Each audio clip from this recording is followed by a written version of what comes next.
اللهم صل على محمد وآل محمد. اللهم صل على محمد وآل محمد. اللهم صل على محمد وآل محمد. بسم الله الرحمن الرحيم. اللهم إني أسألك برحمتك التي وسعت كل شيء وبقوتك التي قهرت بها كل شيء وخضع لها كل شيء وذل لها كل شيء وبجبروتك التي غلبت بها كل شيء وبعزتك التي لا يقوم لها شيء وبعظمتك التي ملأت كل شيء وبسلطانك الذي على كل شيء وبوجهك الباقي بعد فناء كل شيء وبأسمائك التي ملأت أركان كل شيء وبعلمك الذي أحاط بكل شيء وبنور وجهك الذي أضاء له كل شيء. يا نور يا قدوس يا نور يا قدوس يا أول الأولين ويا آخر الآخرين. اللهم اغفر لي الذنوب التي تهتك العصام. اللهم اغفر لي الذنوب التي تنزل النقام. اللهم اغفر لي الذنوب التي تغير النعام. اللهم اغفر لي الذنوب التي تحبس الدعاء. اللهم اغفر لي الذنوب التي تنزل البلاء. اللهم اغفر لي كل ذنب أذنبته وكل خطية أخطأتها. اللهم إني أتقرب إليك بذكرك واستشفع بك إلى نفسك وأسألك بجودك أن تدنيني من قربك وأن توزعني شكرك وأن تلهمني ذكرك. اللهم إني أسألك سؤال خاضع متذلل خاشع أن تسامحني وترحمني وتجعلني بقسمك راضيا قانعا وفي جميع الأحوال متواضعا. اللهم وأسألك سؤال من اشتدت فاقته وأنزل بك عند الشدائد حاجته وعظم فيما عندك رغبته.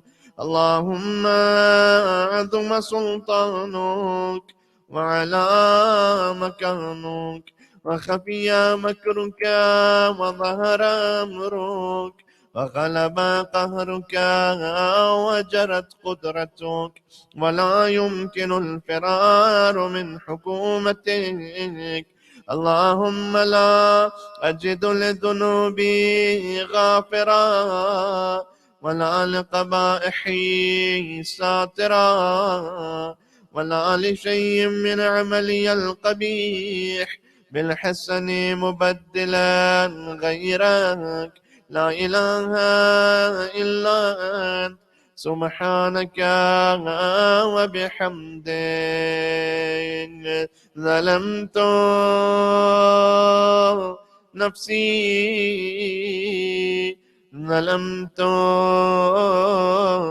نفسي وتجرأت بجهلي وسكنت إلى قديم ذكرك لي ومنك علي.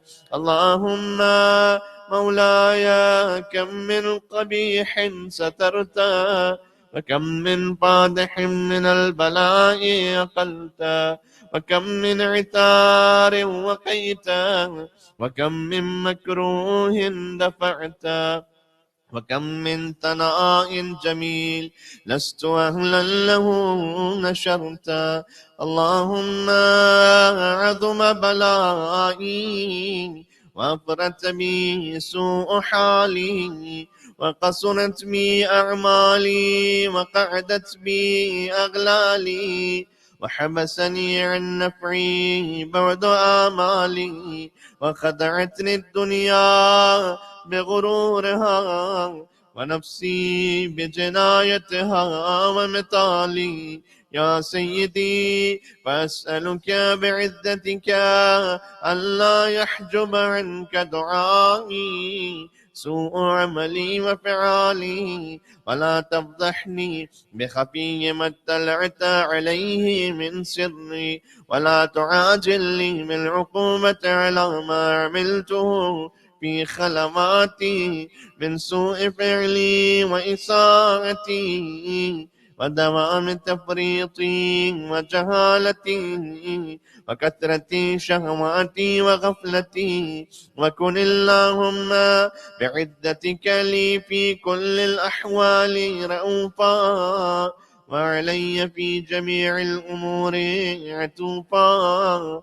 إلهي وربي من لي غيرك، أسأل كشف ضري والنذر في أمري. إلهي ومولاي أجريت علي حكما اتبعت فيه هوى نفسي، ولم أحترس فيه من تزيين عدوي، فغرني بما أهوى وأسعده على ذلك القضاء، فتجاوزت بما جرى علي من ذلك بعض حدودك، وخالفت بعض أوامرك، فلك الحمد علي في جميع ذلك، ولا حجة لي فيما جرى علي فيه قضاؤك، والزمني حكمك وبلاؤك. وقد أتيتك يا إلهي بعد تقصيري وإسرافي على نفسي، معتذرا نادما منكسرا مستقيلا مستغفرا منيبا مقرا مذعنا معترفا، لا أجد مفرا مما كان مني، ولا مفزعا أتوجه إليه في أمري غير قبولك عذري، وإدخالك إياي في سعة رحمتك. اللهم فاقبل عذري وارحم شدة ضري، وفكني من شد وثاقي. يا رب ارحم ضعفا بدني،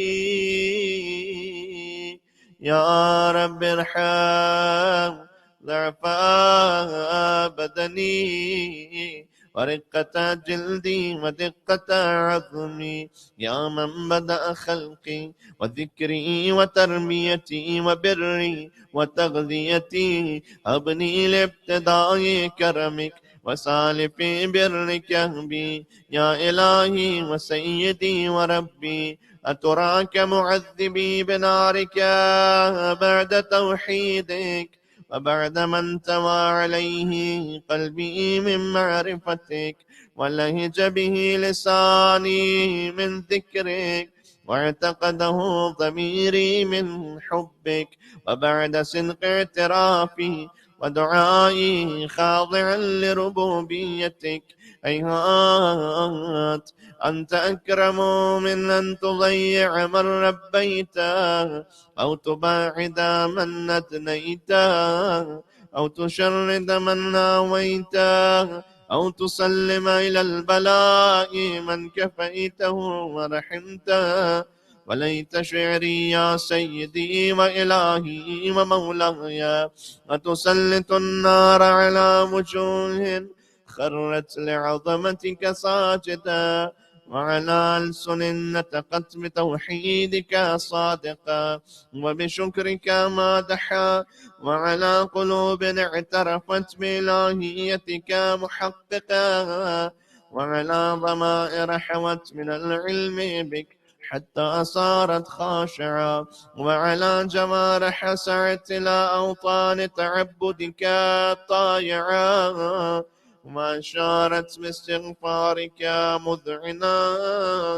ما هكذا الظن بك ولا أخبرنا بفضلك عنك يا كريم يا رب يا كريم يا رب مرار يا كريم يا رب، وأنت تعلم ضعفي عن قليل من بلاء الدنيا وعقوباتها وما يجري فيها من المكاره على أهلها، على أن ذلك بلاء ومكروه قليل مكتوب، يسير بقاؤه قصير مدته، فكيف احتمالي لبلاء الآخرة وجليل وقوع المكاره فيها، وهو بلاء تطول مدته ويدوم مقامه ولا يخفف عن أهله، لأنه لا يكون إلا عن غضبك وانتقامك وسخطك، وهذا ما لا تقوم له السماوات والأرض. يا سيدي فكيف لي وأنا عبدك الضعيف الذليل الحقير المسكين المستكين.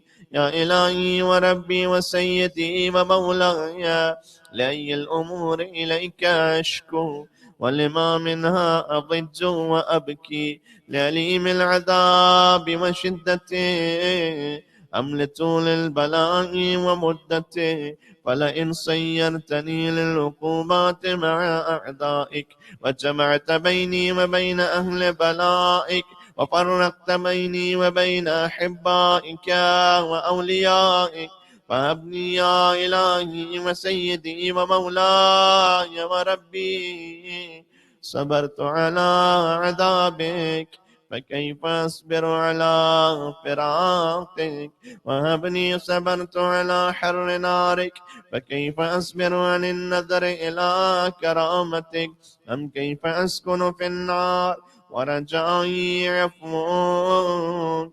فبعزتك يا سيدي ومولاي أقسم صادقا، لئن تركتني ناطقا لأضجن إليك بين أهلها ضجيج الآملين، ولا أصرخن إليك صراخ المستصرخين، ولا أبكين إليك بكاء الفاقدين، ولا أنادينك أين كنت يا ولي المؤمنين، يا غاية آمال العارفين، يا غياث المستغيثين، يا غياث المستغيثين، يا حبيب قلوب الصادقين، ويا إله العالمين. أفتراك سبحانك يا إلهي وبحمدك تسمع فيها صوت عبد مسلم سجن فيها بمخالفته، وذاق طعم عذابها بمعصيته، وحبس بين أطباقها بجرمه وجريرته، وهو يضج إليك ضجيج مؤمل لرحمتك، ويناديك بلسان أهل توحيدك، ويتوسل إليك بربوبيتك.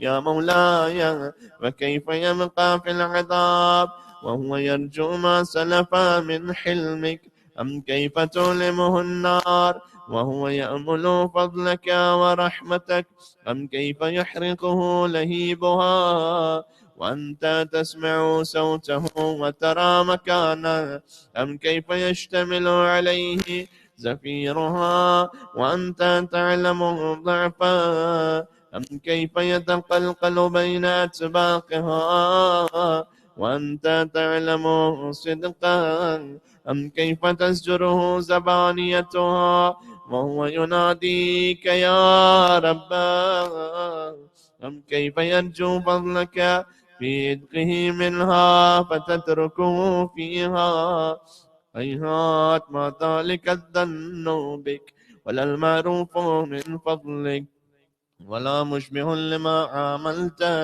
به الموحدين من برك وإحسانك فباليقين يقطع لولا ما حكمت به من تعذيب جاحديك وقضيت به من إخلاد معانديك لجعلت النار كلها بردا وسلاما وما كان لأحد فيها مقرا ولا مقاما لكنك تقدست أسماؤك أقسمت أن تملأها من الكافرين من الجنة والناس أجمعين وأن تخلد فيها المعاندين وأن تجل ثناؤك قلت مبتدئا وتتولت بالإنعام متكرما أفمن كان مؤمنا كمن كان فاسقا لا يستمون إلهي وسيدي فأسألك بالقدرة التي قدرتها وبالقضية التي حتمتها وحكمتها وغلبت من عليه أجريتها أن تهب لي في هذه الليلة وفي هذه الساعة كل جرم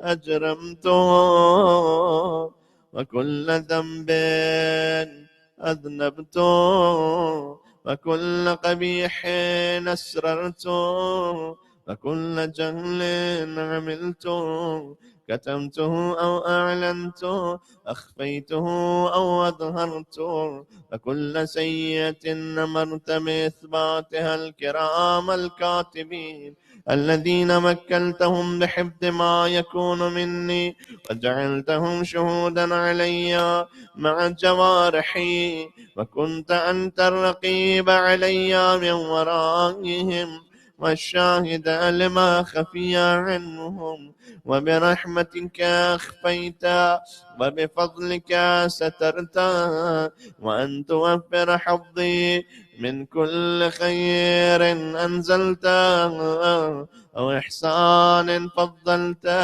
أو بر نشرت أو رزق بسطت أو ذنب تغفره أو خطأ تستره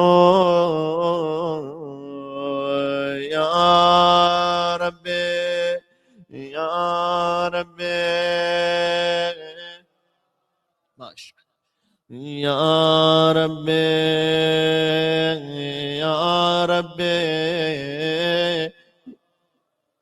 يا إلهي وسيدي ومولاي ومالك رقي يا من بيده ناصيتي يا عليما بضري ومسكنتي يا خبيرا بفقري وفاقتي يا ربي يا رب يا ربي يا ربي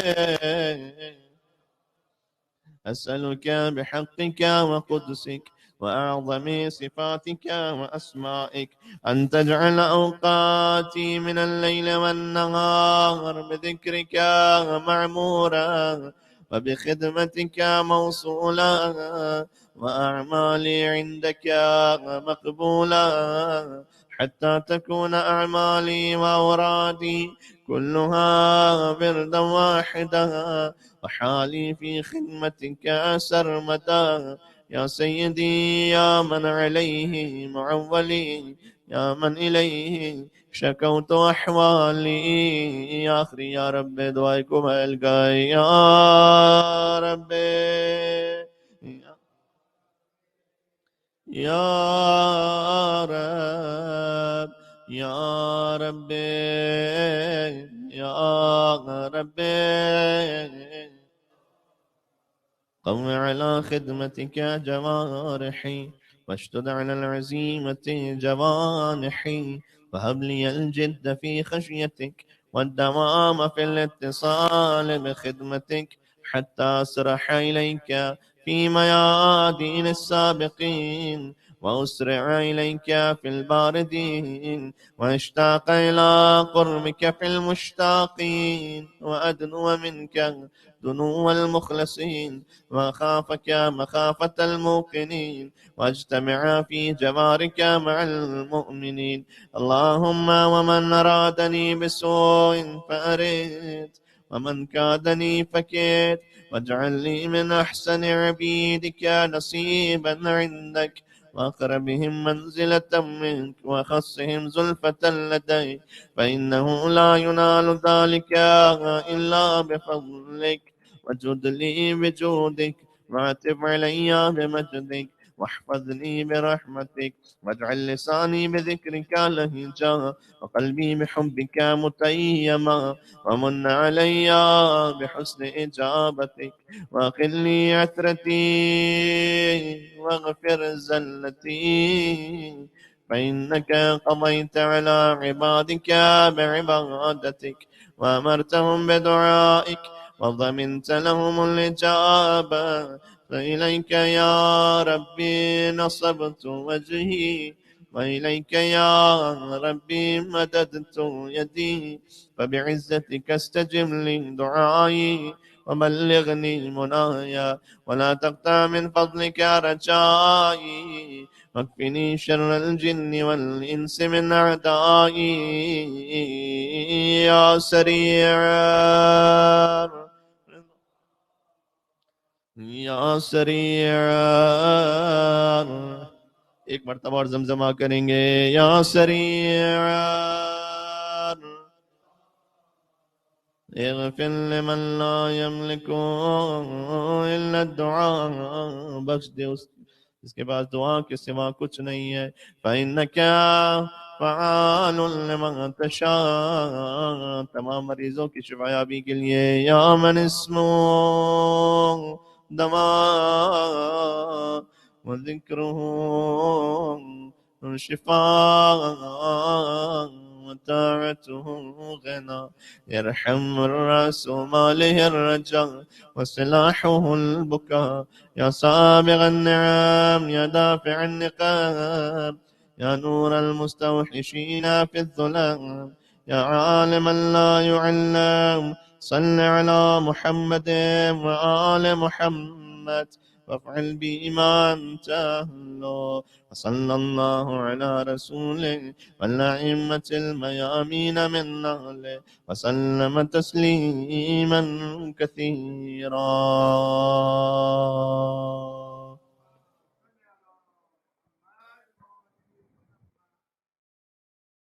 پروردگار اس پر رحم کر جس کے پاس دعا کے سوا کچھ نہیں ہے. اے وہ کہ جو نعمتیں عطا کرنے والا ہے، دکھوں کو دور کرنے والا ہے. شب جمعہ ہے، میرا جی چاہ رہا ہے کہ حسین کے ایک جوان فرزند کے بارے میں چند فقرے عرض کر دوں. صاحب کے جب ابراہیم علیہ السلام نے اپنے فرزند حضرت اسماعیل کو منا کے قربان گاہ میں ذبح کرنے لے کر واپس آئے تو بی بی ہاجرہ کے دل میں خیال آیا کہ اگر وہ دمبا فدیہ بن کر نہ آیا ہوتا تو میرا بچہ ذبح ہو جاتا. اس کے بعد حضرت ہاجرہ زیادہ دن زندہ نہیں رہ سکی تھی اسماعیل علیہ السلام کے فقط اس غم میں کہ اگر دمبا نہ آتا تو میرا بچہ ذبح ہو جاتا. انہوں نے اپنے بیٹے کے گلے پر چھری کا نشان دیکھا، فقط نشان تھا. میں کہوں گا کہ بی بی ہاجرہ آئیے میدان کربلا میں، ذبح فرزند پہ راضی با ارادہ تو نہیں، ہاجرہ صبر میں زینب سے زیادہ تو نہیں. حسین مر جاتے لاش اکبر پر اگر علی کی بیٹی نہ ہوتی. یاد کیجئے گا شہزادہ علی اکبر نے پانی مانگا تھا اپنے بابا سے اور حسین نے اپنی سوکھی زبان اکبر کے منہ میں دی تھی. بس اکبر کو یہ خیال تڑپا گیا کہ میرے بابا کے دل کے غم نہ رہ جائے کہ میرے بیٹے نے پانی مانگا میں نہ دے سکا. لہذا جب حسین لاش اکبر پر پہنچے تو اکبر نے کہا بابا اب فکر نہیں کیجئے گا، دادا آ گئے آب کوثر لے کر. اب اللہ اکبر. اور دادی ایک جام لیے، بی بی فاطمہ الزہرا سلام اللہ علیہا ایک جام لیے ہاتھوں میں کھڑی ہیں اور کہتی جاتی ہیں کہ اے میرے حسین میری گود میں آ جا. بس عزیزوں، امام حسین کے ایک مؤذن تھے حجاج ابن مسروق، جو سارے سفر میں اذان دیتے تھے، لیکن صبح عاشور کی اذان امام حسین نے علی اکبر سے دلوائی تھی اور فرمایا سحر قتل کی ظاہر ہو بیٹا، لو اٹھ کے آزادوں کے شب آخر ہوئی بیٹا. تو علی اکبر نے اذان دی تھی صوت محمدی میں بات کو اختتام تک لاؤں. اس اذان سے لے کر بس جب آخری مرتبہ علی اکبر نے پکارا اللہ اکبر، میں کیا عرض کروں، جب آخری مرتبہ حسین کے علی اکبر نے کہا کہ خدا حافظ، حسین لڑکھڑاتے ہوئے کبھی دہنے گئے کبھی بہنے گئے. اتنے میں یہ پر درد صدا دور سے آئی، اے قبلہ کونین بڑی دیر لگائی. بیٹے نے انی برچی کی چھاتی پہکائی، مل لیجی آ کر کہ در پیش جتائی. غشتاری ہے آنکھوں کو بھی کھولا نہیں جاتا، یہ درد ہے سینے میں کہ بولا نہیں جاتا. آواز پسر سنتے ہی دوڑے شہ ذیشاں، دیکھ کے اے فرزند جواں خون میں غلطاں. لاشے سے لپٹ کر کہا بابا تیرے قرباں، کیا حال ہے کھایا ہے کہاں زخم میری جاں. رخ زرد ہے سرتابہ قدم خوں میں بھرے ہو، مجھ سے تو کہو چھاتی پہ کیوں ہاتھ دھرے ہو. آخری بند پڑھتا ہوں. یہ سنتے ہی دم میں علی اکبر کے دم آیا، بابا کی طرف پیار سے ہاتھوں کو بڑھایا. بابا کی طرف پیار سے ہاتھوں کو بڑھایا، مجروح سنا سینے کو بیٹے کے جو پایا. سر پیٹ کے چلایا کہ فریاد خدایا، دل بند محمد کے جگر بند کو مارا، 18 برس کے میرے فرزند کو مارا. 18 برس کے میرے فرزند کو مارا. بی بی زینب کی در خیمہ سے صدا آئی. اگر بی بی زینب نہ ہوتی امام حسین جان دے چکے ہوتے. زینب کی صدا سن کے اٹھے سید ابرار، خیمے میں سے لے گئے بادیدہ خوبار. یہ جائے خاموشی ہے انیس ہے جگر افکار، حق سے یہ دعا مانگ لے اے ایزد غفار. برلا میری امید کو سرور کا تصدق. جو دعائیں مانگ لیجئے گا، یہ آخری مصرے میں دعا ہے. برلا میری امید کو سرور کا تصدق، اکبر کا تصدق، علی اکبر علی اصغر کا تصدق. انا للہ و انا الیہ راجعون، رضا بقضائک و تسلیما لامرک. دعاؤں کی قبولیت کے لیے آقا عبداللہ الحسین علیہ السلام کو ہدیہ کرتے ہوئے مل کے آواز بلند نعرہ صلوات.